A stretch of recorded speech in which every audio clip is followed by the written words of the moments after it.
Hi friends, എല്ലാവർക്കും നമ്മുടെ പുതിയ വീഡിയോയിലേക്ക് സ്വാഗതം.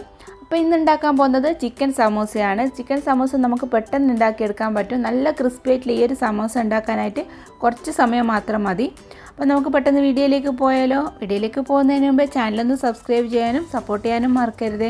അപ്പോൾ ഈ ചിക്കൻ സമോസക്കായിട്ട് ഞാനിവിടെ എടുത്തിട്ടുള്ളത് കുറച്ച് ചിക്കൻ നമ്മൾ ഒന്ന് വേവിച്ചെടുത്തതാണ്. ചിക്കൻ കുറച്ച് കുരുമുളക് പൊടിയും പിന്നെ കുറച്ച് ഉപ്പും ചേർത്തിട്ട് ഒന്ന് വേവിച്ചെടുക്കണം. അപ്പോൾ വേവിച്ചിട്ട് നമ്മൾ കുറച്ച് കൈ കൊണ്ട് നമ്മളൊന്ന് സെപ്പറേറ്റ് ചെയ്തെടുക്കണം. മിക്സിയിൽ നമ്മൾ ക്രഷ് ചെയ്തെടുത്താൽ അതിൻ്റെ ആ ഒരു കറക്റ്റ് ടെക്സ്ചറോ അല്ലെങ്കിൽ ടേസ്റ്റും കിട്ടില്ല. അപ്പോൾ പിന്നെ ഒരു 2-2.5 സവാള എടുത്തിട്ടുണ്ട്. വലുതാണെങ്കിൽ 2 സവാള മാത്രം മതി. പിന്നെ ഇഞ്ചി വെളുത്തുള്ളി ഒന്ന് ക്രഷ് ചെയ്തത് എടുക്കണം, 1 ടേബിൾ സ്പൂൺ മതി. പിന്നെ കുറച്ച് കറിവേപ്പില, ഒരു 3 പച്ചമുളക് എടുത്തിട്ടുണ്ട്, ചെറുതായി കട്ട് ചെയ്താണ് കേട്ടോ. അപ്പോൾ നമുക്കിനി പെട്ടെന്ന് സമോസ ഉണ്ടാക്കാൻ തുടങ്ങിയാലോ? അപ്പോൾ സമോസ ഉണ്ടാക്കാനായിട്ട് ഒരു പാൻ ഞാനിപ്പോൾ ചൂടാക്കി എടുത്തിട്ടുണ്ട്. അതിലേക്ക് നമുക്കൊരു 3 ടേബിൾ സ്പൂൺ ഓയിൽ ഒഴിച്ച് കൊടുക്കാം. നിങ്ങൾക്ക് ഓയിലിന് പകരം വെളിച്ചെണ്ണ ഉപയോഗിക്കാവുന്നതാണ്. അപ്പോൾ നമ്മൾ ഇത് ചൂടായതിന് ശേഷം ഇതിലേക്ക് സവാള ചെറുതായി കട്ട് ചെയ്ത് ചേർത്ത് കൊടുക്കാം. അപ്പോൾ ഇതൊന്ന് നന്നായിട്ടൊന്ന് വഴന്ന് വരണം. ഒരുപാട് ബ്രൗൺ കളറൊന്നും ആവണ്ട, ജസ്റ്റ് ഒന്ന് നമ്മൾ നന്നായിട്ട് വഴറ്റിയെടുത്താൽ മതി. അതിൻ്റെ കളറൊന്ന് ട്രാൻസ്പെറൻ്റ് ആയിട്ട് കിട്ടിയാൽ മതി. അപ്പോൾ ഇതിലേക്ക് നമുക്ക് കുറച്ച് ഉപ്പ് ചേർത്ത് കൊടുക്കാം. അപ്പോൾ ഈ മസാലയ്ക്ക് ആവശ്യമായിട്ടുള്ള ഉപ്പ് ചേർത്തിട്ടുണ്ട്. അപ്പോൾ നമ്മളിനി ഇതിലേക്ക് ചേർക്കാൻ പോകുന്നത് കുറച്ച് ഇഞ്ചി വെളുത്തുള്ളി ക്രഷ് ചെയ്തതാണ് കേട്ടോ. അപ്പോൾ ഇത് നമ്മൾ ക്രഷ് ചെയ്ത് ചേർത്താലാണ് കുറച്ചുകൂടി നല്ല ടേസ്റ്റ് ഉണ്ടാവുക. അപ്പോൾ കട്ട് ചെയ്ത് ചേർത്താൽ അത്ര ടേസ്റ്റ് ഉണ്ടാവില്ല, ജസ്റ്റ് അത് നമ്മൾ അത്ര ബ്ലെൻഡായിട്ട് കിട്ടില്ല ഈ മസാലയായിട്ട്. അപ്പോൾ നമുക്കിതൊന്ന് മിക്സ് ചെയ്തെടുക്കാം. അപ്പോൾ ഇതിലേക്ക് ഞാനിപ്പോൾ ചേർക്കാൻ പോകുന്നത് കുറച്ച് കറിവേപ്പിലയാണ്. കറിവേപ്പില ചെറുതായി കട്ട് ചെയ്താണെങ്കിൽ കൂടുതൽ നന്നായിരിക്കും. അപ്പോൾ ഒരു 3 പച്ചമുളക് വട്ടത്തിൽ കട്ട് ചെയ്തതും കൂടെ ചേർക്കുന്നുണ്ട്. അപ്പോൾ ഇതെല്ലാം നന്നായിട്ടൊന്ന് വഴറ്റിയെടുക്കുക. അപ്പം നമ്മളിതിപ്പം വഴറ്റുന്ന സമയത്ത് ജസ്റ്റ് ഒന്ന് നന്നായിട്ട് ബ്രൗൺ കളർ ആവണമെന്ന് ഒരു നിർബന്ധമില്ല. പക്ഷേ നമുക്കിനി ഇതിലേക്ക് മാഗീൻ്റെ ടേസ്റ്റ് മേക്കർ ചേർക്കുന്നുണ്ട്. ഒരുപാട് മസാലയൊന്നും ചേർക്കുന്നില്ല, പൊടികളൊന്നും ചേർക്കുന്നില്ല. പക്ഷേങ്കിൽ ഞാനിപ്പോൾ മാഗീൻ്റെ ആ ഒരു ക്യൂബ്സ് ടേസ്റ്റ് മേക്കർ മാത്രമേ ഇടുന്നുള്ളൂ. അപ്പോൾ വേറെ തന്നെ ഒരു പ്രത്യേക ഒരു ടേസ്റ്റ് ആയിരിക്കും ഈ ഒരു മസാലക്ക്. ഇത് നമ്മൾ ഉപ്പും കുരുമുളക് പൊടിയും ചേർത്തിട്ട് വേവിച്ചെടുത്ത ചിക്കൻ ഒന്ന് ചേർത്ത് കൊടുത്തിട്ടുണ്ട്. അപ്പോൾ നേരത്തെ ഞാൻ പറഞ്ഞല്ലോ, നമ്മളിപ്പോൾ സാധാരണ കൈ വെച്ചിട്ടൊന്ന് പിച്ചെടുത്താൽ നമ്മുടെ ചിക്കൻ നല്ല ടേസ്റ്റ് ഉണ്ടാവും. ഈ സമോസ കഴിക്കുന്ന സമയത്ത് നമ്മൾ മിക്സിയിലൊന്ന് ക്രഷ് ചെയ്താൽ ഇത്രയും ടേസ്റ്റ് നമുക്ക് കിട്ടില്ല. അപ്പോൾ നമ്മൾ സമോസേൻ്റെ ഷീറ്റ് ഇവിടെ എടുത്തിട്ടുണ്ട്. ഞാനിപ്പോൾ സ്വിറ്റ്സിൻ്റെ ഒരു റെഡിമെയ്ഡ് ഷീറ്റാണ് എടുത്തിട്ടുള്ളത്. അത് നമുക്ക് ഓരോന്നായിട്ട് നമുക്കൊന്ന് മടക്കിയെടുക്കാം സമോസേൻ്റെ ഷേപ്പിൽ. അപ്പോൾ ഇത് ഞാനിപ്പോൾ ഒരു സമോസ ഷീറ്റ് എടുത്തിട്ടുണ്ട്. അത് നമുക്കിതൊന്ന് ഫോൾഡ് ചെയ്തെടുക്കാം.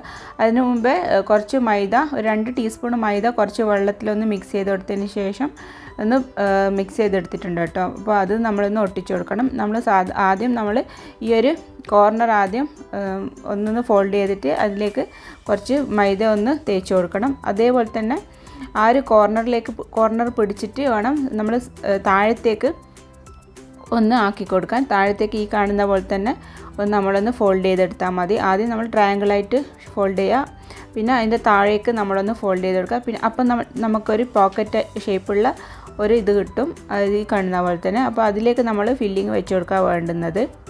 ഇപ്പോൾ 2-2.5 ടീസ്പൂൺ മാത്രം മതി ഈ ഒരു ഫില്ലിങ്, അത്രയും മതിയാവും ഈ ഒരു സമോസേൻ്റെ ആ ഒരു ഇതിൻ്റെ അകത്ത് വരുന്ന സമയത്ത്. അപ്പം നമ്മൾ ഇത് ഫില്ലിങ് കൊടുത്തിട്ടുണ്ട്. ഇനി നമുക്കിത് ബാക്കിയുള്ളത് ഫോൾഡ് ചെയ്തെടുക്കുക.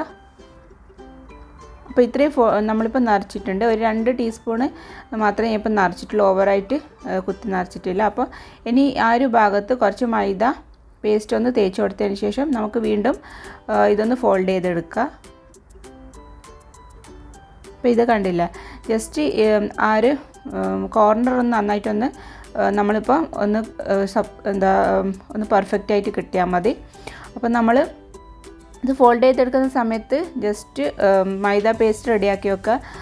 മസാലയെല്ലാം സൈഡിലേക്കൊന്നും അടുത്തേക്ക് വെക്കുക മാത്രം മതി. അപ്പം ബാക്കിയുള്ള ആ ഒരു പാർട്ടിലേക്ക് മൈദ വെള്ളത്തിൽ നമ്മൾ മിക്സ് ചെയ്തെടുത്ത് ആ ഒരു പേസ്റ്റ് തേച്ച് കൊടുക്കുക. അപ്പോൾ ബാക്കിയുള്ള എല്ലാ സമോസയും നമ്മൾ ഇതുപോലെ തന്നെ റെഡിയാക്കി എടുക്കാം. അപ്പോൾ ഇനി നമ്മൾ കുറച്ച് ഓയിൽ ചൂടാക്കിയതിന് ശേഷം സമോസ ഒന്ന് ഫ്രൈ ചെയ്തെടുക്കുക. അപ്പോൾ സമോസ ഫ്രൈ ചെയ്തെടുക്കുന്ന സമയത്ത് അത്യാവശ്യം ചൂട് വേണം ഓയിലിന്, അല്ലാന്നുണ്ടെങ്കിൽ നമ്മളെ സമോസ പെട്ടെന്ന് എണ്ണ കുടിക്കും. അപ്പോൾ ആദ്യം തന്നെ നമ്മൾ ഫുൾ ഫ്ലെയിമിൽ വെച്ചിട്ട് സമോസ ഇട്ട് കൊടുത്തതിന് ശേഷം ഒന്ന് മീഡിയം ടു ലോ ഫ്ലെയിമിലേക്ക് മാറ്റിയാൽ പെട്ടെന്ന് കരിഞ്ഞു പോവില്ല സമോസ. അപ്പം ഇത് ഞാൻ ഇപ്പോൾ ഒരു ഭാഗം തിരിച്ചിട്ടിട്ടുണ്ട്. അപ്പം നമ്മൾ ഈ സമോസ ഒരു ഭാഗം നന്നായിട്ട് ആയിട്ടുണ്ട്. അപ്പോൾ ഇത് നന്നായിട്ടൊന്ന് ഫ്രൈ ചെയ്തെടുക്കുക. അപ്പം നമ്മളെ സമോസയെല്ലാം ഓരോ ഒന്നായിട്ട് തന്നെ നമുക്കിതൊന്ന് ഫ്രൈ ചെയ്തെടുക്കാം. അപ്പോൾ നമ്മൾ ഏറ്റവും കൂടുതൽ ശ്രദ്ധിക്കേണ്ടതെന്ന് വെച്ചാൽ എണ്ണ നല്ല ചൂട് വേണം സമോസ ഇടുന്ന സമയത്ത്. മാത്രമല്ല ഇത് എണ്ണ ചൂടായതിന് ശേഷം ഒന്ന് മീഡിയം ഫ്ലെയിമിലേക്ക് മാറ്റണം, അല്ലാന്നുണ്ടെങ്കിൽ പെട്ടെന്ന് കരിഞ്ഞു വന്നാൽ അതൊരു മാത്രം ശ്രദ്ധിച്ചാൽ മതി. അപ്പോൾ നമ്മളെ സമോസയെല്ലാം ഇതുപോലെ തന്നെ ഞാൻ ഫ്രൈ ചെയ്തെടുത്തിട്ടുണ്ട്. അപ്പം നമ്മൾ ഇത് ഈ ഒരു കുറച്ച് സമയം കൊണ്ട് തന്നെ നമുക്കിത് ചെയ്തെടുക്കാവുന്നതേ ഉള്ളൂ. ഇപ്പോൾ ഇഫ്താറൊക്കെ വരുന്നല്ലോ, അപ്പോൾ എല്ലാവരും ഇതൊന്ന് ട്രൈ ചെയ്ത് നോക്കുമെന്ന് വിശ്വസിക്കുന്നു. അപ്പോൾ റെസിപ്പി ഇഷ്ടമായ ചാനൽ സബ്സ്ക്രൈബ് ചെയ്യാനും സപ്പോർട്ട് ചെയ്യാനും മറക്കരുത്. അപ്പോൾ നല്ല അടുത്തൊരു വീഡിയോ ആയിട്ട് കാണുന്നത് വരെ താങ്ക്സ് ഫോർ വാച്ചിങ്.